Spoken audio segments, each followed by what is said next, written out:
Greetings to all our learners. Welcome to CEC lecture.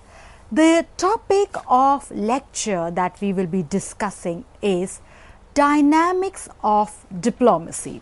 Dear learners, as we begin this topic, let us apprise you that it's a very important topic for learners from the discipline of political science, international relations, contemporary issues, and also learners who are preparing for several competitive examinations.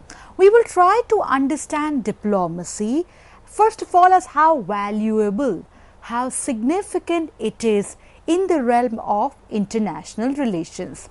Followed by that, we will be analyzing how diplomacy has important aspect for the national power of nation states and also in the conduct of foreign policy.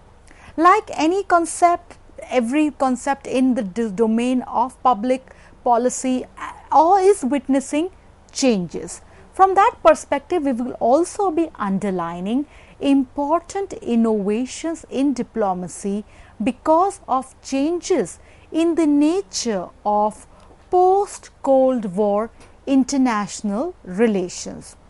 So, dear learners, in this topic, we will have focus on diplomacy, its relations to international relations, how are the dynamics of national interest worked via diplomatic avenues, the post-Cold War and the present contemporary scenario, and above all, understanding power, how it is factored in securing national interest and also in the dynamics of conduct of international relations. At the outset, let's understand what do we mean by diplomacy. An important definition has been presented by Harold Nicolson. Diplomacy is the management of international relations by means of negotiation, the method by which these relations are adjusted and managed by ambassadors and envoys, the business or art of the diplomats. So, dear learners, this definition by Nicolson gives us important points for aspects of diplomacy, namely that diplomacy is an important variable in international relations. It comprises of several methods and of course several degrees and hierarchy of authorities, from the government establishment, ambassadors, envoys, to put forward the national interest of the country. Another significant definition has been presented by Frankel, and we quote, "Diplomacy is the inevitable outcome of the coexistence of separate political units, states here, with degree of contact." Important points coming forward from this view by Frankel is that diplomacy implies that it is a status exercise, namely the earlier understanding of diplomacy has been that it caters to the conduct of activities by the states at global realm, and followed by that the states must also be in contact with each other, implying that states try to factor in their national interest in the process of negotiation.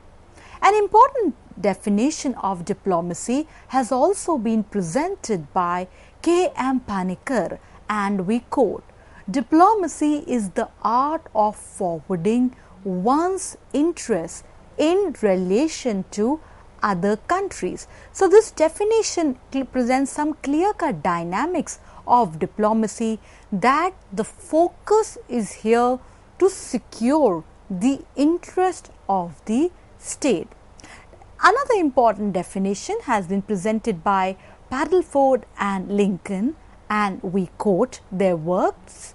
Diplomacy is the process of representation and negotiation by which states customarily deal with one another in times of peace. So, dear learners, here in this definition, it's very clear that how diplomacy involves representation. One has to question who is being represented by the state. Then in that representation, the next level is negotiation, and therefore how the exercise goes in various situations. An important definition of diplomacy has also been presented by Hans J. Morgenthau, and we quote, "Diplomacy is the promotion of national interest by peaceful means."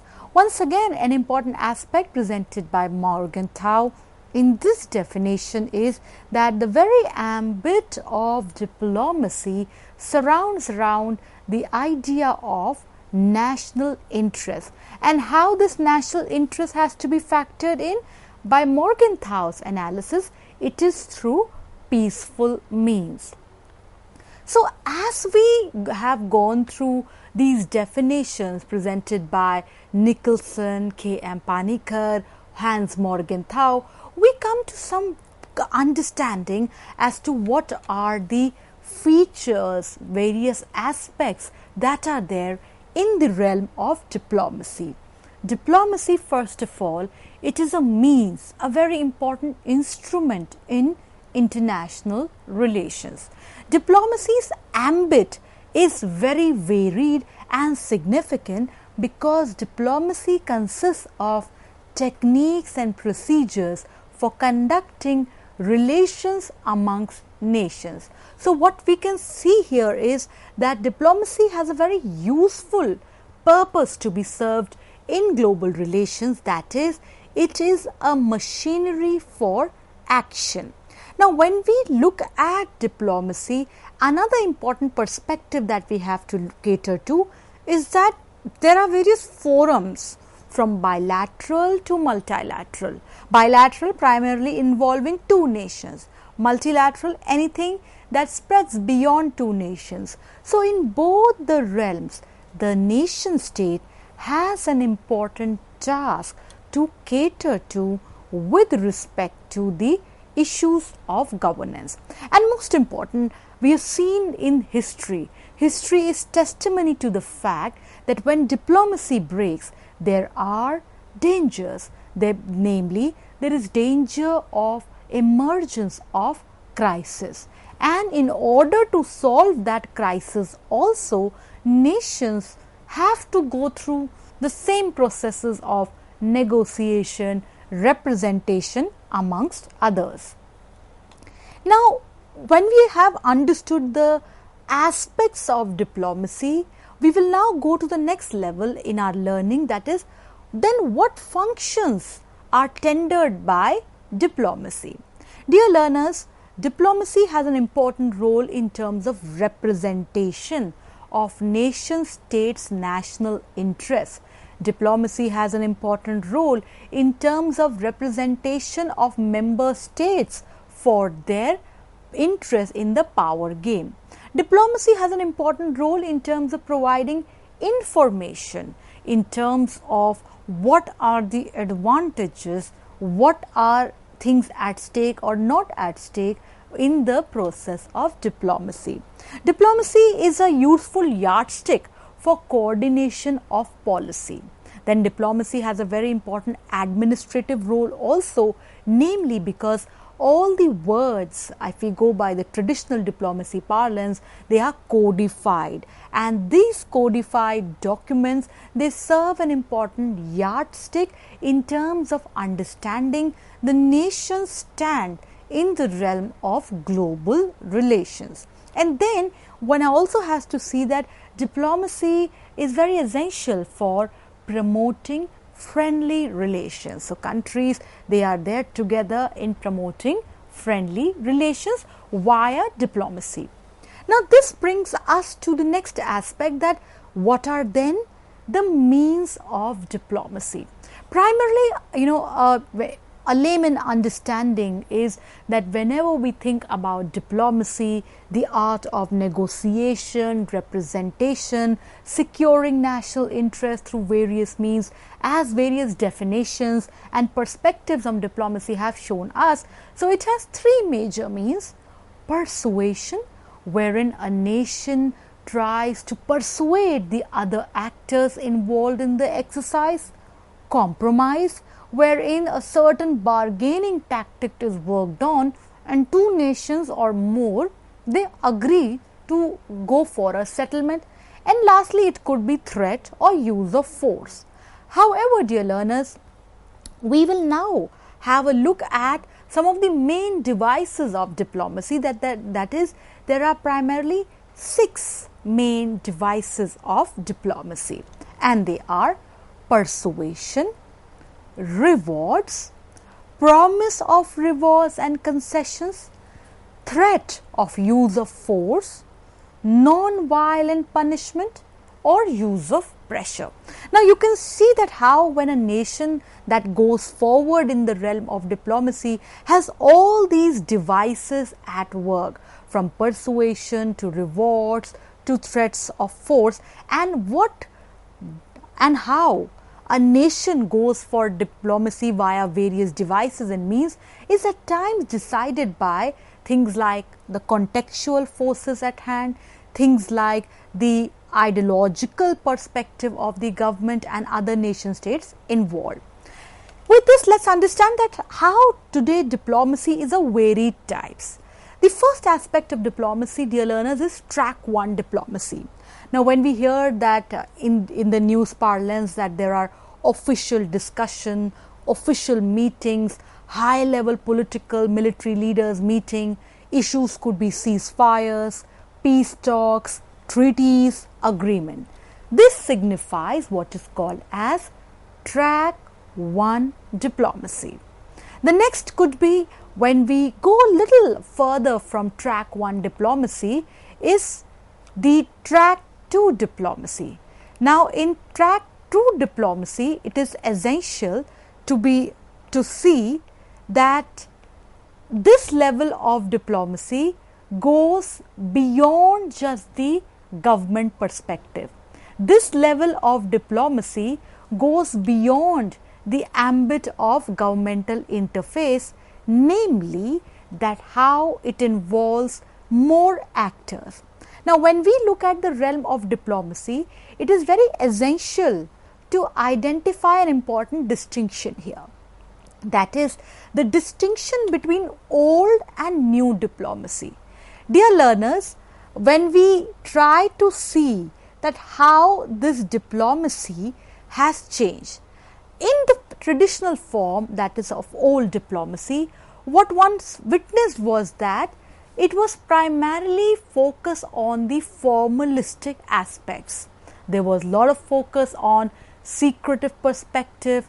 There was a lot of focus on the ambit of ensuring codification, codified documents, ambassadors, amongst others. However, with changes in time, diplomacy also witnessed new realms. That is, by the realm of new diplomacy, what one understands is that there were new actors which had to be seen. There were new aspects that had to be focused on. So new diplomacy, primarily with reference to more coverage by media, more interaction and dialogue, so that horizons of diplomacy were being extended. Similarly, when we distinguish between track 1, track 2, track 3 and multilateral diplomacy, and with respect to new and old diplomacy, what an important perspective that is coming forward is, today the dynamics or the actors involved in diplomacy has also increased. Now, when we go by the Treaty of Westphalia's perspective, that it is the state that has to ensure, or that is the representative of the external sovereignty, and also the realist discourse affirmed it, that how when we try to understand diplomacy, Diplomacy was about states catering to their own interests. Now, from that perspective, today things have changed, and thereby when we understand things like track 2 diplomacy, multilateral diplomacy, today in the realm of new diplomacy, the state coexists with non-state actors, and in this realm what is essential to be seen here is that today there are new actors which quite often diplomatic maneuvers try to take into account. For example, today there are powerful multinational cooperation. All countries want to secure the aspect of ensuring the national interest through their economic actors. And one of the important economic actors for a particular nation state today is the multinational and transnational organizations. Countries have been working hard to ensure that the interest of the home country, the host country, is always safeguarded. This is why we often see that even in avenues of track 1 diplomacy, alongside official discussion, high level political and military leaders, there is an attempt to ensure that non-state actors also duly participate and are represented in various dynamics of diplomacy. Similarly, when we are discussing diplomacy today, we also have to understand that the context for which states discuss diplomatic maneuvers today has changed.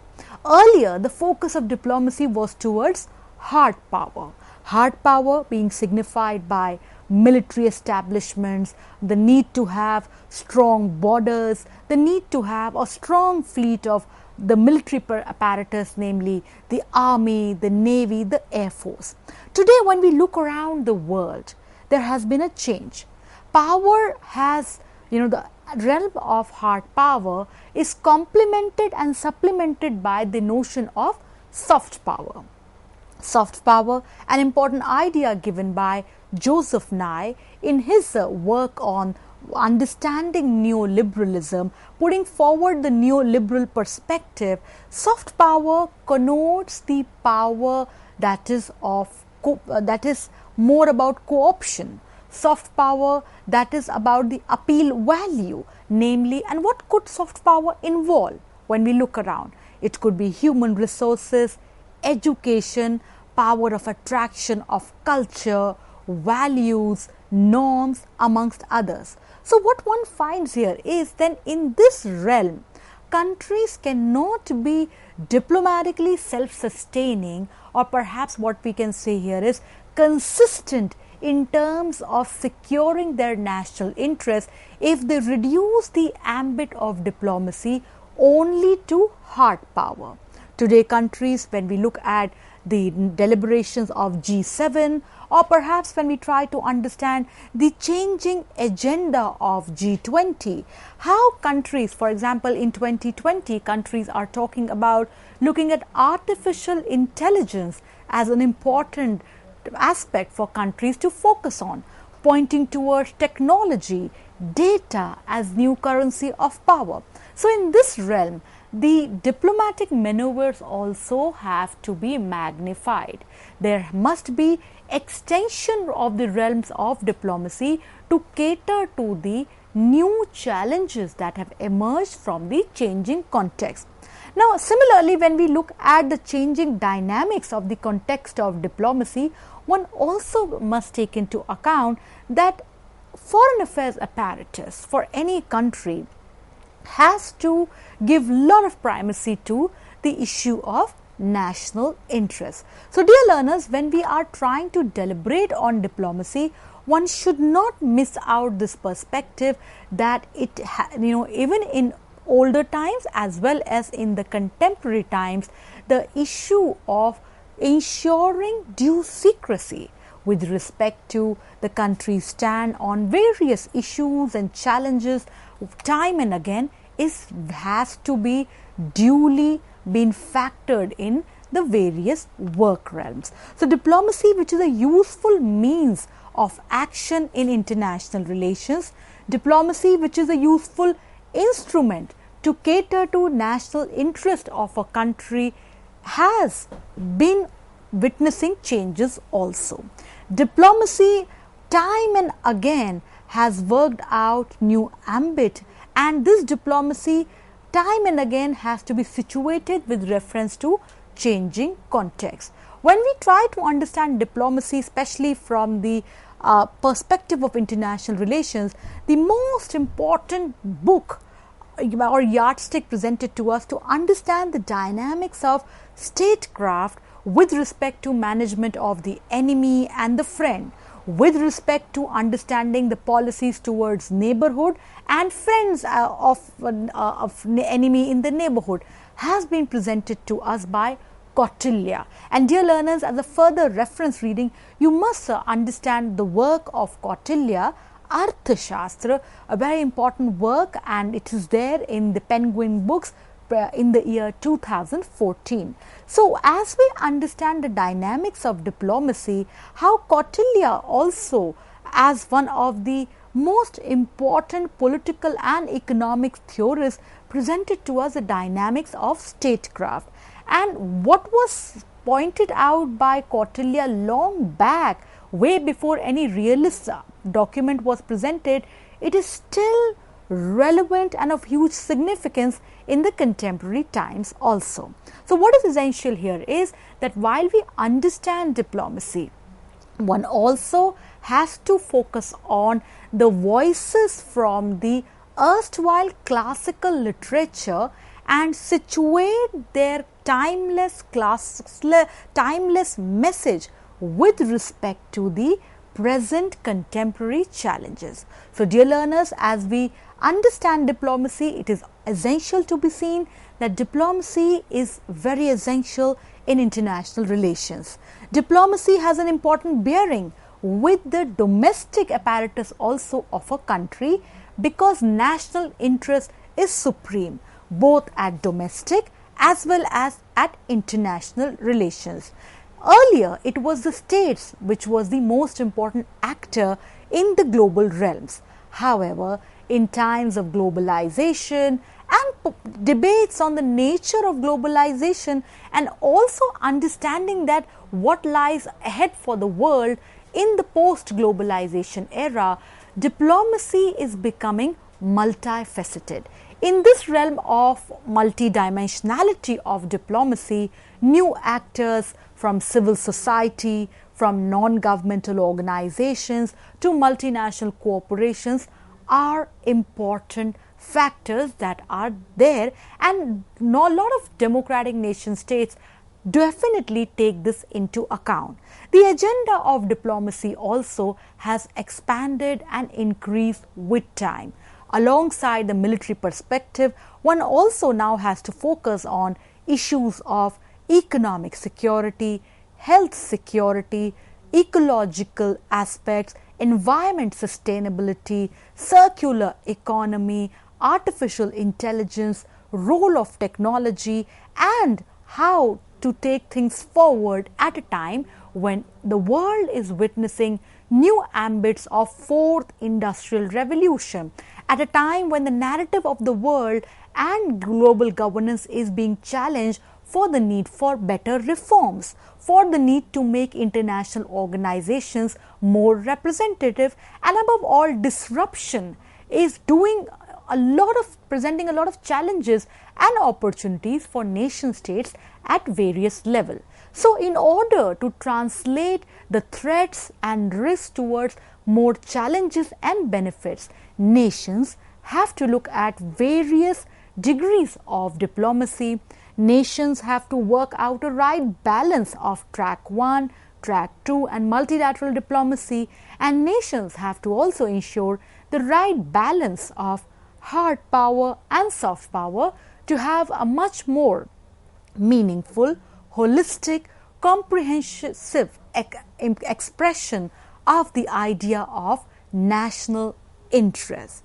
Dear learners, this lecture on diplomacy cater to the meaning, the various types of diplomacy and the changing context. So as we go by revising perspectives, do focus on to work out important aspects from the various definitions presented and important issues that are involved in various types of diplomacy, and also analyze that is how the context of diplomacy with respect to global relations is now changing.